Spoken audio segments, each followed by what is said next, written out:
Thank you very much for that. Well, how do you follow that speech? I think it's fair to say that it went to places that none of us expected. Thank you for having me here today.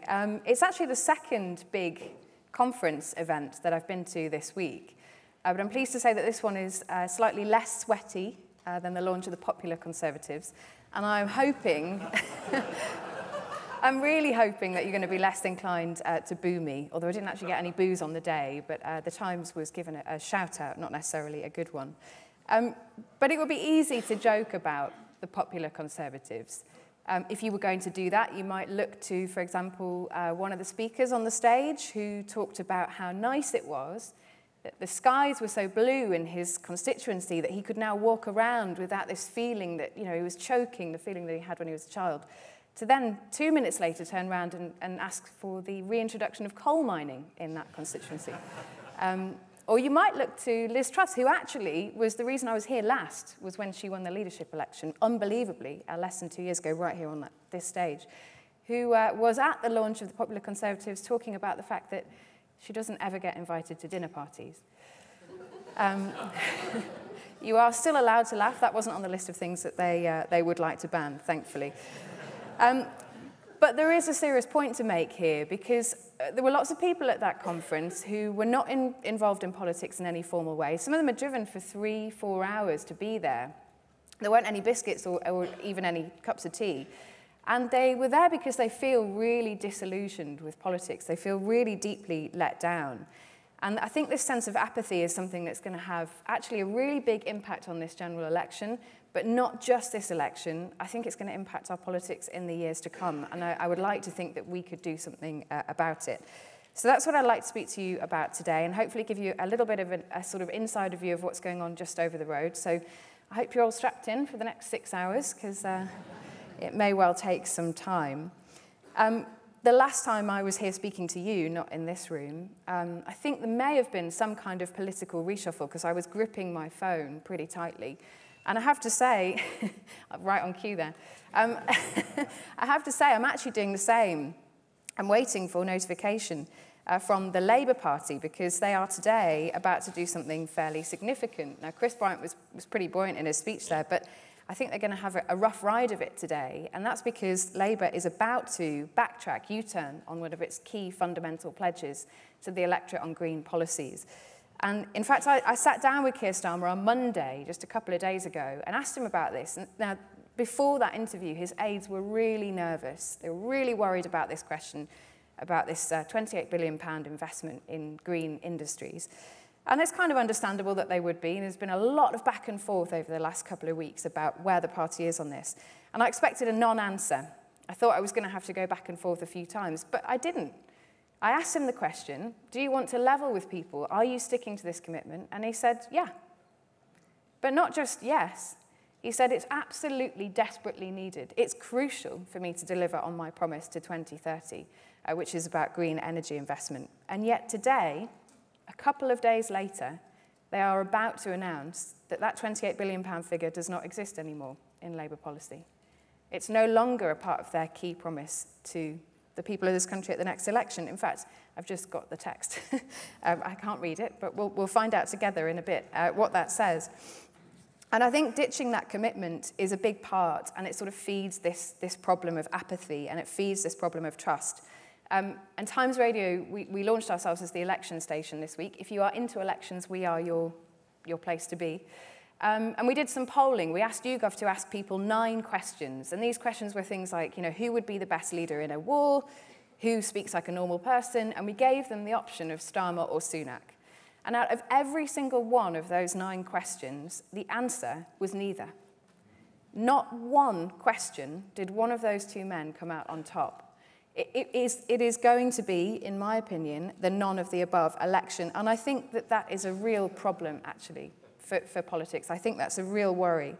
And that's why Labour's decision to do what it's doing today matters, because people are listening. You'll hear people say this is just a knockabout of politics. This always happens. People move around on their pledges. But I don't think that's true. If you look at the polling on this policy, this £28 billion policy, it has cut through, and people do like it. Across the board, it's popular. And I think, it feeds into this bigger question, and it's something Labour needs to get out of. They keep saying things are really bad. The economy's really bad, so we can't do anything. But if you can't do anything because the economy's really bad, what's the answer? And that is the reason why people feel so apathetic about politics, because I would argue that is not leadership. That's management. That's managing a problem. It's not leading any of us out of it. And I think that for Labour, that will be, and if I do get a question at that press conference, if it's not happening right now, that will be my question for Labour today. But it's not just a problem on the Labour side, it's a problem on the Tory side too. You can look at things like HS2, for example. Just look today, read the Times, look at what they're doing on their green policies. You know, there's a backtracking going on the commitment on boilers. That's because of pushback from industry, and it's understandable. It will have an impact on people's bills. But if you are a political leader, you have to have an answer to that, and it has to be robust. I think Lawrence Green was talking earlier about short-term thinking.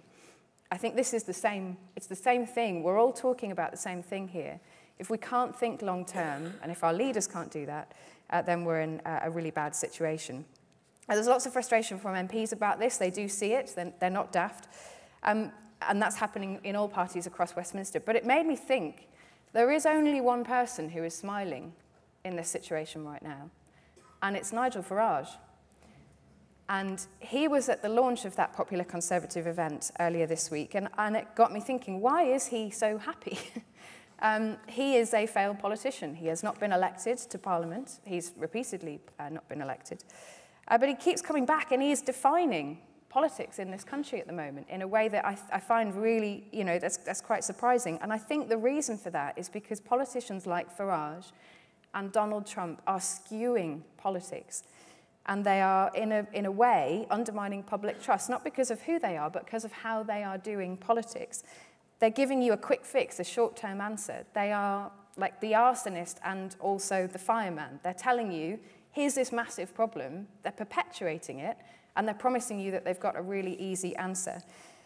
And that's very appealing. Chris was just talking there about social media, actually about the fact that you don't get shown films that you might not have known that you liked anymore. It's the same problem in politics. It's a very appealing thing to be given a quick answer, a quick fix that fits with your worldview, that you get on social media, that you get reinforced. Because I can block you if I don't like your views. I can just mute you now. And that is really problematic for our political discourse. I hate that word. Because it puts us in a kind of a bit of a loop. And I think that appeal from social media is driving too much of our politics, and Farage and Trump are making the most of that at the moment. And I think that the fact that it's more appealing for politicians to offer an easy answer is unfortunately dragging our politics in Westminster down the same road, and our leaders are allowing that to happen. Now, if you are sort of offering a clear solution, anybody who says that's not going to happen is seen as a blocker. Or the blob, that turn of phrase, the blob, I keep hearing it. What is the blob? These people are held up as the reason why you can't get your quick fix. And I think that's something that politicians really need to challenge. It's also something, incidentally, that journalism and probably all of us here need to challenge too. I gave a talk recently to journalism students. They've paid to go on a journalism course. They want to be broadcast journalists. I had to admit that I have never done any journalism training, which didn't feel like the greatest start for people who are obviously paying to do it. But I asked them, they were in Parliament, and I said, how many of you watch Prime Minister's Questions? And one person, there's about 40, 50 people in this room, one person really put their hand up. And I said, how many of you want to be political journalists or like news reporters? Almost the whole room.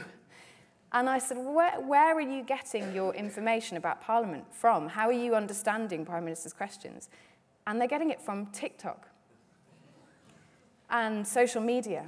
And they challenged me. They said, well, but no one reads papers anymore. So yeah, TikTok's fine. What's wrong with TikTok? You need to be where people are. And I hear that.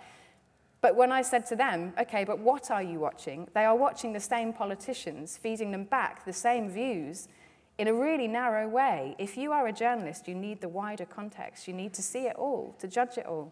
For the same reason that Chris says you need to see films you might not like, because sometimes I might want to change from romantic comedies on Netflix. But I think that again, is an example of where we need to be doing better. It's also inauthentic. It doesn't work, and that is the greatest irony. It doesn't work. You can see that for what happened to Rishi Sunak. He's talking about Trans issues in the House of Commons, culture wars, it doesn't work. It backfires. It backfires because it's not authentic. It's not thought through. And the same for the Labour Party too. So, where does this leave us in a general election? When I spoke to you last year, I think the question was, are we in 92 or 97? And I said 92, because I didn't think 97 was quite where we're at. I still don't. I think we might be maybe 95. We've moved a little bit closer. But we've got two political parties who are quite exposed here, I think, at the moment. There have been two really big votes for change. We had 2016 Brexit and we had 2019, which, incidentally, Boris Johnson did his victory rally here the morning after. And he said, if we can't bring this constituency of voters together from 2019, the Tories will never win them back again. We will lose them forever if we can't convince these people that we can deliver for them. Some people think that's what's about to happen. But those two big votes for change and the fact that they haven't been delivered on has fed this mistrust in politics. And Labour is trying to deal with that by managing expectations. That's what 28 billion is about. It's about not letting people down later on, even if it means you have to let them down now. And they're hoping that a 20-point lead will be enough to carry them through. The Tories are in real trouble because they haven't managed to do what Boris Johnson told them that they would have to. And as far as I can see, they still don't really have an answer to that problem.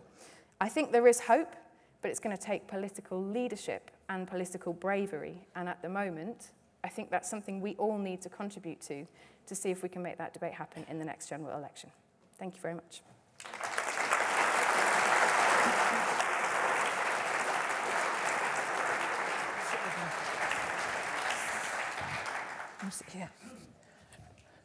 Thank you so much, Kate. We'll take a couple of questions. There's one that's been on my mind for a while, which is, this is going to be the first general election with compulsory voter ID. And someone said to me the other day, we're a nation without compulsory ID, now imposing voter ID. And I think the head of the Electoral Commission told the FT that he thought there was a real risk of people being disenfranchised. I wonder what your thoughts are about this.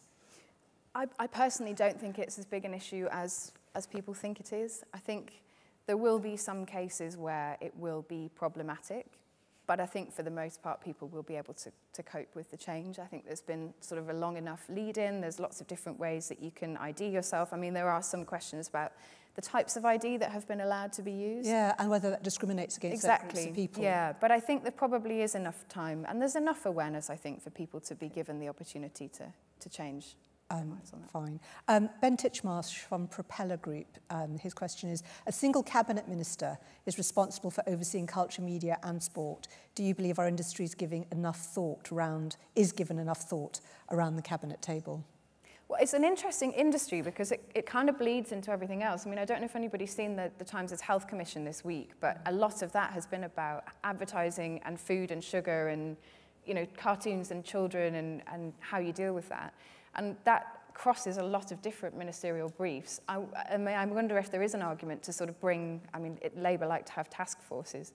I wonder if that is something that you might start to see more of. But it is a really big problem, I think. These huge areas that are only governed by one person who has not got a huge amount of time and whose focus has to be, you know, given to... It goes back to what I was saying, you know, if in theory, you could deal with a brief that big if you had a very clear idea of what you were trying to achieve. If you are led by whatever the current discourse is, that becomes much harder, I think, to deliver on. In your speech, you talked about, they're talking to journalism students, and the generational divide in their use of media and their engagement with news is, I think, really significant and a real cause for concern. I wonder what your view is on a solution, because it can sometimes seem as if the traditional news media is always looking at what's in the papers and there's a kind of self-propelling cycle of response to that. And yet we know a huge number of people of different generations are just not engaging in that form of media at all. I think we have to stop being patronising about it. We have to stop suggesting that, you know, it worries me that journalism students are using TikTok because it is not giving them the full context. But that's what worries me, not the medium. It's the fact that they're not getting the full picture. If you could get the full picture on that platform or on different platforms, I think that would be really, it's still very valuable. And, you know, I'm on TikTok. I think it's, I don't post on it, but I look at it because I want to understand what people are talking about. And I think it is a good indicator of how people feel. So I think it's about explaining why. It's about not just saying, you know, the print media or the broadcast media is the most important. It's explaining why that is a problem. Yeah. And being able to talk about what you miss when you don't see it all. I mean, I follow Twitter accounts on X of people that I really strongly disagree with. You know, and I sometimes see their tweets come up in my feed, and I think, why am I following this person? Because I feel like I need to see what everybody is saying. Someone told me once, another journalist, you should read every paper, but you should especially read your rival paper, because you should know your enemy. That's not a great way to talk about it, but the principle is sound, I think. And that's, I think, if we could explain that, that would be... Well, it's a great principle of advertising, isn't it? You have to know your competition, I suppose. We heard from Rain from the CBI earlier today about business needing more immigration. This is a question that's come in from the audience. Why is there such a disconnect between the business elite and the public opinion is the idea? And I certainly think there are trigger issues, aren't there, around issues like immigration, where it feels like there is a different conversation being had by industry to that which has been generated partly by news media, but also seems to be having traction among the general public. So I think there is definitely a disconnect between what business leaders are saying and what some media is highlighting. But when you actually look at the polling of the country on immigration, it's much less clear.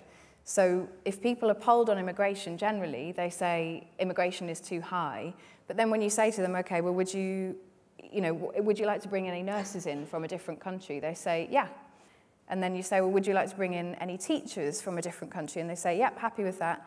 Go down the list, even to, I mean, I say even, I'm sorry, it's not an audience of lawyers, but even if you say lawyers, they say yes, bring them in. And so actually people's attitudes don't necessarily always match up with what the headline says, which I suppose is a sort of age-old problem, really, isn't it? And again, it's about having a much broader conversation. But that narrowness of the debate, which is driven by social media and driven by kind of short-termism, it makes it very difficult to have that, because you have got a government presiding over huge numbers of legal migrants coming into the country to help the economy grow, which without we would be struggling, but talking about sending people on a plane to Rwanda at the same time. And those two things don't match up. And people can see that they don't match up, so they don't trust the politicians, so it's just a doom loop.